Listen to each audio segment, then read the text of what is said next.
Saudações a vocês que acompanham este canal. Sejam bem-vindos ao PLME número 22.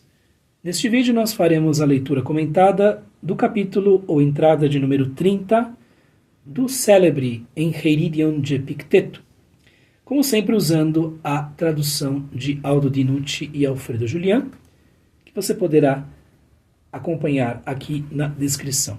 Também na descrição, o primeiro link é de um formulário que você pode preencher caso deseje ter aulas de inglês comigo. Então, pode conferir aqui na descrição, há algumas coisas para vocês. Antes de começar, um aviso: eu acabei gravando o PLME seguinte, que será o de número 23, antes deste, e me enganei com relação ao número. Então, fiquem já advertidos que eu direi PLME 22, mas na verdade é o número 23, ok? Eu não vou regravar aquilo que já está gravado. Então, este sim é o PLME 22 e o próximo será o 23. E aqui faremos a leitura do capítulo 30, que diz o seguinte na tradução de Dinucci e Julian. As ações convenientes são, em geral, medidas pelas relações. É teu pai? Isso implica que cuides dele, que cedas em tudo, que o toleres quando te insulta, quando te bate. Mas ele é um mau pai? De modo algum, pela natureza, estás unido a um bom pai, mas a um pai. Meu irmão é injusto. Mantém o teu próprio posto em relação a ele. Não examines o que ele faz, mas o que te é dado fazer, e a tua escolha estará segundo a natureza. Pois se não quiseres, outro não te causará dano, mas sofrerás dano quando supuseres ter sofrido dano. Deste modo, então, descobrirás as ações convenientes para com o vizinho, para com o cidadão, para com o general, se te habituares a considerar as relações. Temos aqui uma breve passagem do manual em que a dimensão social e dos papéis sociais que, enfim, um cidadão romano poderia exercer aparece. E logo de início nós temos este termo que é kathekonta, que aqui é vertido como ação conveniente, ações convenientes, né? E é aquilo que se deve fazer ou que convém fazer em determinadas circunstâncias. De que maneira você vai agir? Quais são essas ações convenientes? Para que vocês tenham uma ideia de como podem variar as traduções desse termo, o professor Seabra traduz como obrigações. E esta tradução inglesa de William Abbott Oldfather vai dizer duties, que quer dizer, enfim, são os deveres. Okay? Então, é o que se deve fazer ou o que convém fazer em vista das circunstâncias. E há toda uma discussão a respeito do que são essas ações convenientes à luz da lógica estoica, porque a lógica estoica aqui vai entrar em interface, né, com intersecção com a ética. As ações convenientes são, em geral, medidas pelas relações. Então, o que convém fazer ou o que estamos obrigados a fazer depende da pessoa com quem estamos nos relacionando. É teu pai? Isso implica que cuides dele. Então, aqui é um antigo falando. Então, se há um pai, você deve, pela chamada piedade filial, né, algo que é muitíssimo caro aos antigos, também eu diria a outras culturas, como a cultura chinesa. A piedade filial em Confúcio tem uma centralidade bastante forte ali naquele pensamento. É teu pai, isso implica que cuides dele. E há uma série de implicações que talvez sejam pouco tragáveis para nós modernos ou ultramodernos. Que cedas em tudo, que o toleres quando te insulta, quando te bate. Então, a um pai era possível fazer isso naquela época. Não é o mundo da Xuxa, ok? Este aqui o de Epicteto. E em muitíssimos lugares do mundo até hoje, o poder paterno é algo exercido de maneira discricionária, de maneira autoritária. Okay? Mas ele é um mau pai, ele não é um bom pai, não cumpre com o seu papel. E aqui, Epicteto nos dará um choque de realidade, dizendo: de modo algum, pela natureza, estás unido a um bom pai, mas a um pai. Do ponto de vista biológico, temos um pai e uma mãe. É claro que, culturalmente, podemos encarar esta questão da paternidade, da maternidade, enfim, da filiação de outra maneira. Há outros denominadores, hoje em dia, possíveis, mas, biologicamente, o que se sabe é que toda pessoa nasce de uma mãe e tem também um pai. E, caso este pai seja o biológico, os costumes das sociedades antigas ou sociedades tradicionais davam a este pai uma série de prerrogativas e poderes sobre seus filhos, né, que hoje não são os mesmos, evidentemente, mas que naquela sociedade estavam inscritos na maneira como as pessoas viviam. E se você reclama do seu pai, né, bom, a natureza te dá, ou lhe dá, um pai. Não um bom pai, mas um pai. Ok? E de acordo com Epicteto, mesmo que você tenha um mau pai, as suas obrigações, ou os seus deveres, ou as ações convenientes relativamente a este pai, se mantêm. Mais uma daquelas vozes que aparecem em Epicteto, ele está aqui trazendo uma possível objeção: meu irmão é injusto. Mas é seu irmão. Okay? Há uma série de ações convenientes ditadas pela relação que você tem com essa pessoa. Mantenha o teu próprio posto em relação a ele. Ok?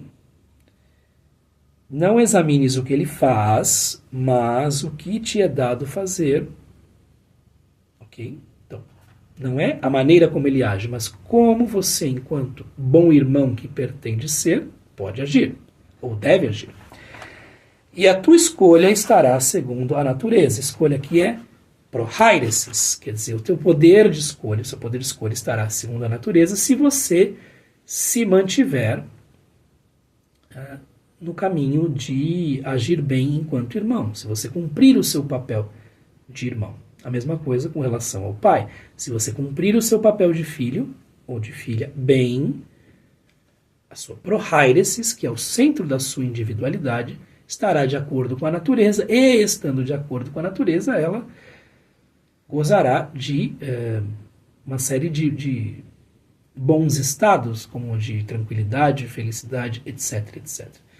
É claro que, tendo-se em vista a compreensão que nós temos hoje, especialmente de relações familiares que não são as mais saudáveis, chamadas tóxicas muitas vezes, ficamos aí com a pergunta: bom, até que ponto seria bom suportar estas más inclinações dos outros, estes desaforos, ou enfim, este maltratamento que muitas vezes nos concedem. Okay? Porque hoje em dia há meios que o indivíduo encontra para fugir, sair, né? Mas não era o caso na antiguidade. Não era o caso.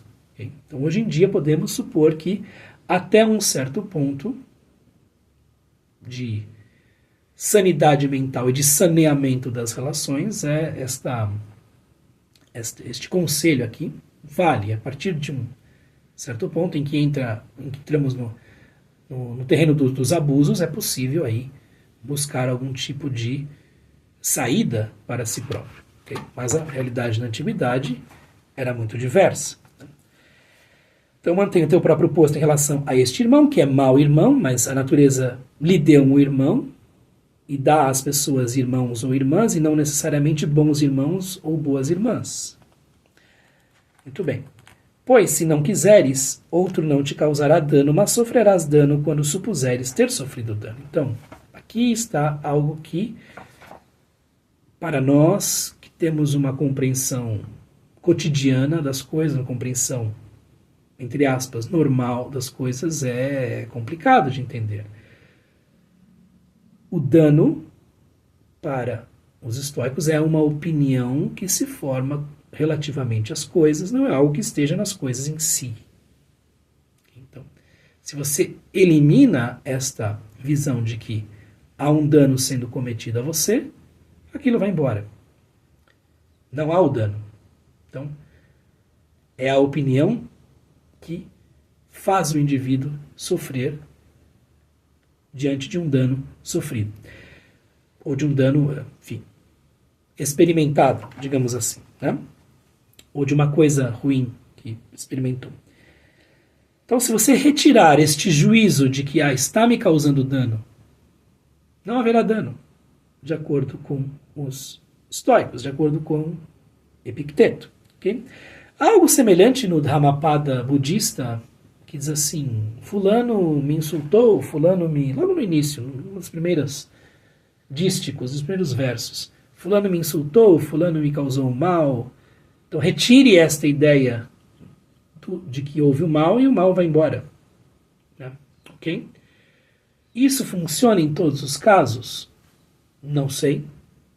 Isso funciona em casos, digamos assim, de pequena e média intensidade? Certamente sim. Certamente sim. Okay. Deste modo, então, descobrirás as ações convenientes, ou as obrigações, para com o vizinho, de que maneira tratar o vizinho, de que maneira tratar o cidadão, né? O seu companheiro, o seu concidadão, o seu companheiro na república, na cidade, para com um general, alguém que está acima de você, provavelmente, se te habituares a considerar as relações. Então, sabendo o que as relações necessitam, você saberá o que está sendo pedido de você em cada um dos momentos. E para que nós tenhamos uma visão um pouco diferente aqui, vou ler a entrada tal como foi traduzida pelo professor Seabra, aqui neste livro, tá? Estava lendo deste, agora vou ler deste. As obrigações, assim, em geral, se medem relativamente às relações. É um pai, isso te submete a tomar cuidado dele, a ceder-lhe em tudo, a suportar-lhe as injúrias, os golpes. Mas é um mau pai. Certamente, não foste então pela natureza conduzido a um bom pai, mas a um pai. O irmão é injusto. Guarda, entretanto, o teu próprio posto em relação a ele, e não examines que é que ele faz, mas que é que tu deves fazer. E a tua preferência, prohairesis, estará segundo a natureza, pois outro te não prejudicará se o não quiseres. Mas então serás prejudicado ao supor que te prejudiquem, ou que te prejudicam. Né? Então aqui a hypolepsis, a suposição, né? Ou a opinião que você faz das coisas é que vai ser afetada. Assim, então, a partir de um cidadão, a partir de um vizinho, a partir de um estratego, do general, o que convém encontrarás se te habituares a observar as relações. Muito bem, então esta foi a entrada de número 30 e os comentários suscitados por ela. Enfim, mais uma vez eu lembro que se você desejar ter aulas de inglês comigo, pode ir aqui ao primeiro link da descrição. Se você gostou do vídeo, dê uma curtida, um like, curta, né? Compartilhe se quiser, enfim, inscreva-se no canal, okay? E nós nos vemos no próximo vídeo, que será o de número 23. Muito obrigado, um abraço, até mais. Tchau, tchau.